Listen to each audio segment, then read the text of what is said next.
Hallelujah, praise the lord. దేవునికి మహిమ కలుగునుగాక. బాగున్నారా? ఈ విధంగా ప్రతిరోజు దేవుని వాక్యాల్ని ధ్యానిస్తూ, చూస్తూ, వింటూ, ఈ వాక్యాన్ని హృదయలో భద్రపరుచుకొని, మదిలో తలంచుకుంటూ, దినమంతా గడుపుతూ, వాక్యాధారమైనటువంటి జీవితంగా సిద్ధపరచుకుంటూ, దైవాశీస్సులు పొందుతూ జీవిద్దాం. తద్వారా దేవుడు ఇంకా అధికముగా మిమ్మల్ని దీవించునుగాక. అలాగే ఈరోజు మరొక లేఖన భాగాన్ని మనం ధ్యానిద్దాం. కీర్తనల పుస్తకం 23వ కీర్తన 4వ వచనం. గాఢాంధకారపు లోయలో నేను సంచరించినను ఏ అపాయమునకు భయపడను. నీవు నాకు తోడయ్యుందువు, నీ దుడ్డుకరయు నీ దండమును నన్ను ఆదరించును.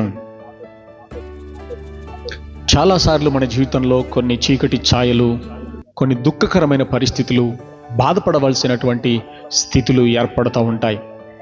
కొన్ని శోధనలు కావచ్చు, కష్టాలు కావచ్చు, కొన్ని ఓటములు, కొన్ని అపజయాలు, కొన్ని రకాల నష్టాలు, ఇవన్నీ కూడా అంధకారం, చీకటికి సాదృశ్యమై ఉన్నది. ఇలాంటి చీకటి ఇంకా గాఢాంధకారముగా మారితే, అనగా చీకటి అనేది నష్టమైతే గాఢాంధకారం అనేది శూన్యం, కటిక చీకటి, మరి ఏమీ కనబడనంతటి గాఢాంధకారము, అంటే అంధకారములో ఇంకా ఘోరమైనటువంటి పరిస్థితి.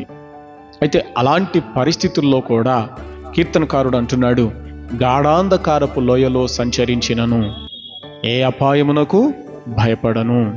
ప్రియులారా, అలాంటి పరిస్థితులు వచ్చినా కూడా మీరు భయపడక సాగాలంటే ఒక చక్కని మార్గం ఉంది. కష్టాల్లో, శోధనలో, చీకటిలో, అంధకారములో, మాంత్రిక ఆవేదనలలో, ఎలాంటి గాఢాంధకారమైనా సరే మీరేమాత్రం భయపడక, దిగులు చెందక, సంతోషంగా, నిరీక్షణతో, నెమ్మదిగా సాగిపోగలిగేటట్లుగా ఒక మార్గం ఉంది. అదేంటంటే, దేవుడు మనకు తోడై ఉంటే. కీర్తనకారుడు అంటున్నాడు, నీవు నాకు తోడయ్యుందువు, నీ దుడ్డుకరయు నీ దండమును నన్ను ఆదరించును. అవును, ఒక గొర్రెల కాపరి తన చేతిలో పట్టుకున్నటువంటి ఆ కర్రను చూపిస్తూ ఆ గొర్రెలను వివిధ దిశలుగా త్రిప్పుతూ ఉంటాడు.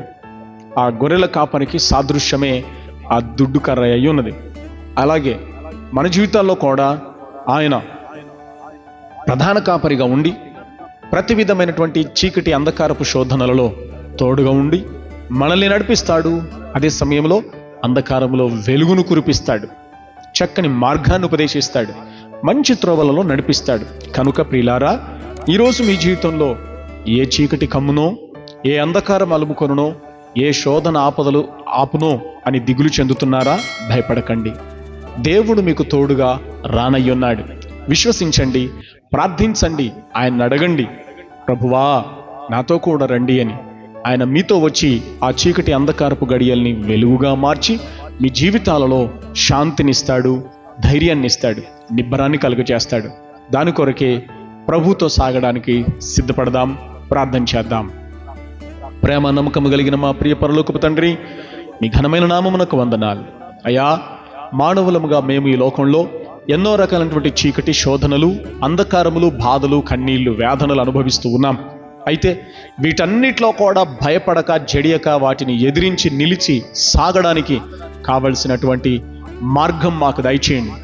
మీరు మాకు తోడుండి మీ దుడ్డు కర్రయు మీ దండము చేత మమ్మల్ని నడిపించి మాకు ఎలాంటి ఓటమి లేకుండా, చికాకు లేకుండా, శాంతియుతంగా, నిబ్బరముతో సాగిపోగలిగేటట్లుగా మాకందరికీ దయచేయండి. ఇదిగో నీ బిడ్డల్లో ఎవరైనా అలాంటి చీకటిలో, శోధనలో, అంధకారం అలుముకొని ఏం చేయాలో, ఎక్కడికి వెళ్ళాలో కూడా దిక్కుతోచని పరిస్థితుల్లో ఉన్నట్లయితే మీ తోడు నీడ వారిని ఆదుకొనుగాక, ఆదరించునుగాక. ఈరోజు మీ సన్నిధి వారిని కాపాడునుగాక.